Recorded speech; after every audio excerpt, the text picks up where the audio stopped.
Dumating na nga ang oras ng pagmamahalan ni na Tayla at Lapu-Lapu. Si Tayla, malaki? Kon, maliit yun. Tayla, malaki? Hindi talaga siya malaki. Si Tayla ang pinakamaliit na alabay na nakita ko. Mas maliit pa siya kay Turkey, India at Belarus. Kung maganda yung anak ni Tayla sa kanila Lapu-Lapu, tingin ko maganda naman kasi si Lapu-Lapu malaki. May lalabas lang sigurong maliit. Pero mayroon ding malaki yan. Hindi man magkapare-pare yung laki.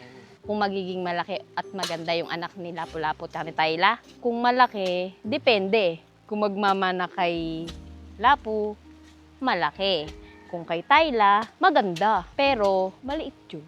Sabi ko nga, mas malaki ang tsansa na makakuha ng malalaking aso kapag malaki ang ama, lalo na ang ina. Ngunit sa madam ni Tayla, ay gustong-gusto niyang makakuha ng lahi ng kanyang pinakamamahal na aso. Ako naman ay gusto kong makakuha ng batik-batik na may saltik na linyada. At sa ngayon ay wala din akong alabay na babae na pwede kay Lapu-Lapu. Kaya naman ang desisyon ko ay tama. Mas okay na ang meron kesa sa wala. Hindi namin ginawang natural yung meeting ni Tayla sa kanila po kasi malaki si Lapu eh. Sobrang laki ni Lapu. Si Tayla, halos kakalahati lang ata ni Lapu eh. Wala pa nga ata eh. Mahihirapan. Maliit yung kanon. Pempem, hindi rin kapasok yung Lapu.